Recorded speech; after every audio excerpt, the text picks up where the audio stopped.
Okay, I'm going to show you the basics of how to size a hat. Something I looked for everywhere on the internet and couldn't find anything until I just did trial and error, messed up some hats, made them too big or whatever I need. Here I have just a regular bendable $1, $2 yard. It goes up to 60 inches, for my clothes when I started doing baby clothes.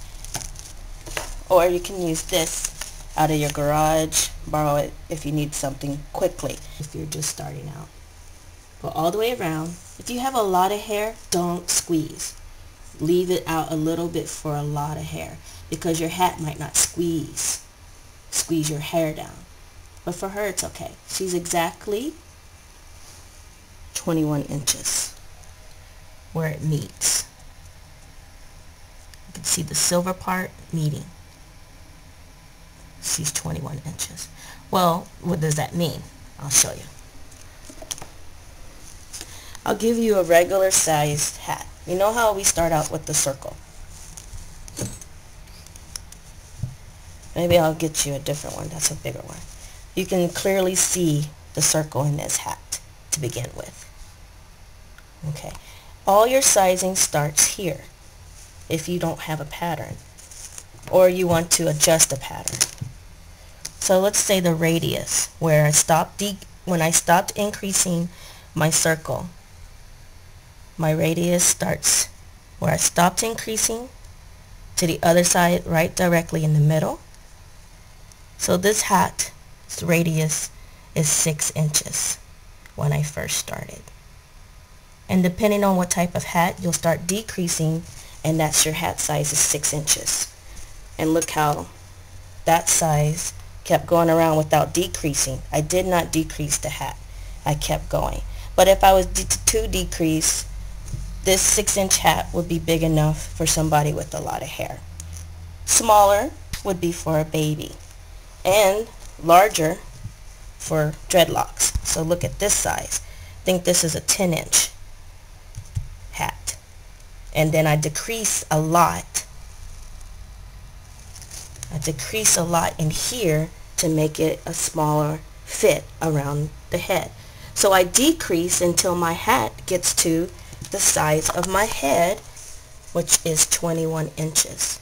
So this hat is not going to be that way. My head, I think, would be 25. But I'll show you how to do the radius of the circumference of the hat. So I start at a point where I know I won't lose it, because you will not be able to hold it. So I start here and I go around. Don't stretch. I'm just pulling it around.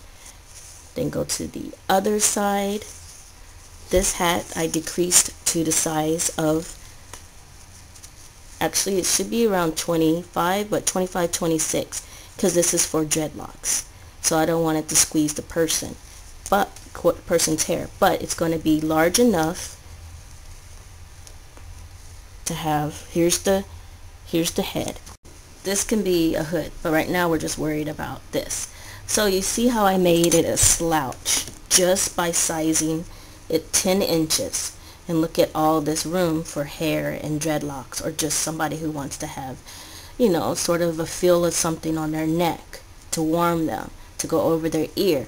I made it 10 inches. 10 inches yields a bigger slouch. Then I start decreasing. Let's say my stitching was 100. Then here I get down to 95 to 90 stitches, and keep going down until the hat size, the circumference, is the size of the head. And I can go even further and further. You can see the decreased stitching to get to this 21 size hat for this lady here. So that's exactly how I learned how to size.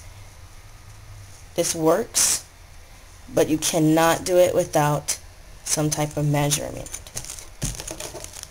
And you can use this for the radius of the hat.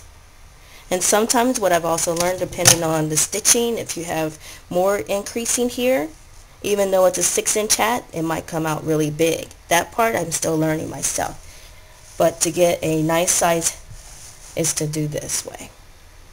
I hope that helps you out.